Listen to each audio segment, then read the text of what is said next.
মুক্তিযুদ্ধের চেতনাকে কৌশলে ভুলিয়ে দেওয়ার যে কোনো অপচেষ্টা কখনোই সফল হবে না, এমন দৃঢ় বার্তা দিয়েছেন প্রধানমন্ত্রীর রাজনৈতিক উপদেষ্টা ও বিএনপির সিনিয়র যুগ্ম মহাসচিব রুহুল কবির রিজভী।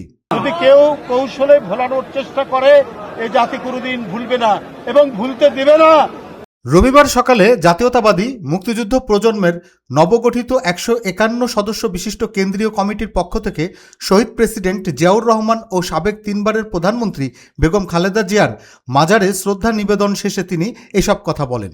রিজভী বলেন, মুক্তিযুদ্ধ বাংলাদেশের ইতিহাস, স্বাধীনতা ও জাতিসত্তার সবচেয়ে বড় অর্জন। এটাকে ভুলিয়ে দেওয়ার কিংবা ইতিহাস বিকৃতি করার যে কোনো চেষ্টা জনগণ কখনোই মেনে নেবে না। তিনি জোর দিয়ে বলেন, মতপার্থক্য, বিতর্ক এবং প্রতিবাদ থাকতেই পারে, তবে তা সমাধান করতে হবে আলোচনার মাধ্যমে, কারণ আলোচনার পথই স্বাধীনতা, সার্বভৌমত্ব ও গণতন্ত্রকে শক্তিশালী করে। মুক্তিযুদ্ধ প্রজন্ম দল সারা বাংলাদেশে মুক্তিযুদ্ধের যে এক প্রলয়ঙ্করী ঘূর্ণিঝড়ের মধ্যে দিয়ে হানাদার বাহিনীকে পরাজিত পতাকা, সেই পতাকাকে তারা ধারণ করে গোটা জাতির কাছে মুক্তিযুদ্ধের বার্তা, যুদ্ধের বার্তা, সাহসের বার্তা, স্বাধীনতার বার্তা পৌঁছে দেবে। আর সারা দেশে কমিটি হবে, কাজে কারোর কোনো ইয়ে নাই, সুতরাং অসুবিধা নেই। আপনাদের সামনে তাদের অঙ্গীকার হচ্ছে, এরপর থেকে তারা জেলায় জেলায়, উপজেলায় উপজেলায় মুক্তিযুদ্ধ প্রজন্ম দলের তারা কমিটি গঠন করবে এবং কমিটির মাধ্যমে সারা দেশে এই সংগঠনটিকে ছড়িয়ে দেবে। কারণ যারা মুক্তিযুদ্ধ করেছেন সরাসরি উলফাত ভাইরা, তাদের বয়স হয়ে যাচ্ছে। আল্লাহ তাদের দীর্ঘ জীবন দান করুক, কিন্তু কতদিন বাঁচবে সেটা তো আল্লাহর উপরে। কিন্তু এখন এই প্রজন্ম দলই মুক্তিযুদ্ধের ইতিহাস, মুক্তিযুদ্ধের চেতনা ধারণ করে নতুন প্রজন্মের কাছে তারা ছড়িয়ে দেবে, এটা আমাদের বিশ্বাস। বন্ধুরা, আজকে এই বাংলাদেশ আমরা অনেক ত্যাগের বিনিময়ে অর্জিত বাংলাদেশ। কত রক্ত ঝরেছে, 30 লক্ষ মানুষ আত্মহতি দিল, 2 লক্ষ মা বোন তারা নিপীড়ন নির্যাতন সহ্য করে এত বড় ত্যাগ স্বীকার করল। তাকে কি ভোলা যায়? তাদের এই অবদান কি এই জাতি ভুলে যেতে পারে? তিনি আরো বলেন, বর্তমান জ্বালানি সংকট কোনো একক দলের ব্যর্থতা নয়, এটি একটি বৈশ্বিক বাস্তবতা। বিএনপির ওপর দায় চাপিয়ে এই সংকটকে রাজনৈতিকভাবে ব্যবহার করার সুযোগ নেই বলেও মন্তব্য করেন তিনি।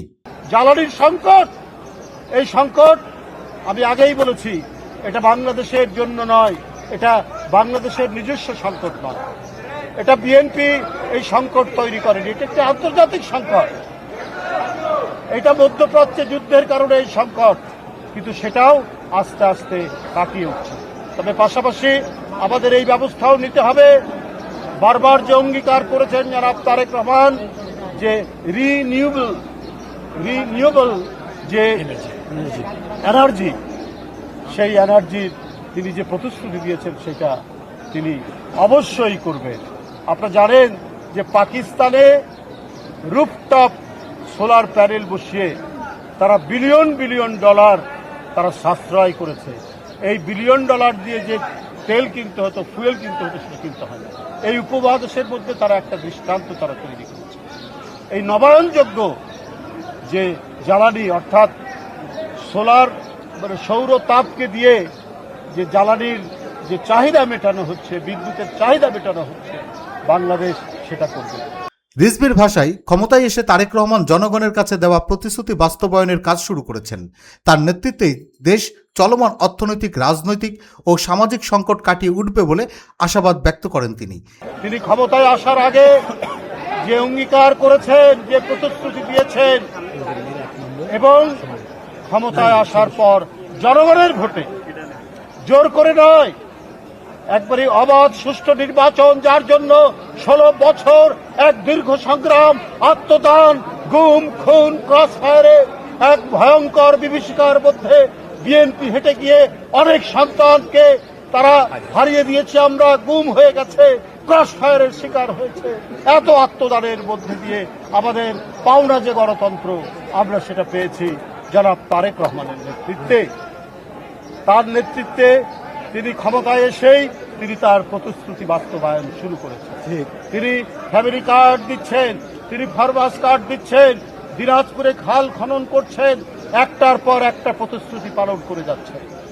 তো সুতরাং আমি আগেও বলেছি যে তারেক রহমানের নেতৃত্বে আমরা আবার সব দিক থেকে। এ সময় শিশু স্বাস্থ্য নিয়েও উদ্বেগ প্রকাশ করেন প্রধানমন্ত্রীর এই উপদেষ্টা। তিনি বলেন, সরকারের যারা মন্ত্রীরা আছেন তাদেরকে যদি সদা সতর্কতা থাকতে হবে।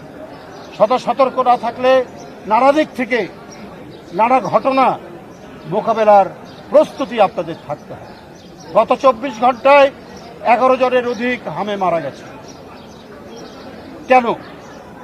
আজকে এই হাম মোকাবেলায় আগে থেকেই সতর্ক অবস্থা নিয়ে আগে থেকেই এটা মোকাবেলা করার জন্য প্রস্তুতি নিতে হতো হেলথ মিনিস্ট্রিকে। আমার বিশ্বাস আপনারা দ্রুত এটার উপর ব্যবস্থা নিয়ে যাতে আর কোনো ধরনের মৃত্যু না হয় এই ব্যবস্থা নিতে হবে। কারণ জনগণের কাছে জবাবদিহি সরকার হচ্ছে জনাব তারেক রহমানের নেতৃত্বাধীন সরকার। কারণ জনগণের ভোটে নির্বাচিত সরকার। তিনি দিনরাত পরিশ্রম করে তার যে প্রতিশ্রুতি পূরণ করছেন, মন্ত্রীদেরকেও সেই প্রতিশ্রুতি পূরণে কাজ করতে হবে, যাতে বিনা চিকিৎসায়, যাতে বিনা ওষুধে মানুষ বিপন্ন হতে না পারে, যাতে কোনো ধরনের মহামারী গ্রাস না করতে পারে আমাদের দেশকে, সেই কাজও করতে হবে এই সরকারের বিভিন্ন মন্ত্রীদেরকে। রাজনৈতিক অঙ্গনে যখন মুক্তিযুদ্ধের ইতিহাস ও গণতন্ত্রের প্রশ্নে নতুন বিতর্ক তৈরি হচ্ছে, তখন রিজভির এই বক্তব্য নতুন তাৎপর্য তৈরি করছে বলে মনে করছেন বিশ্লেষকেরা। Desk report, infinity Bangla.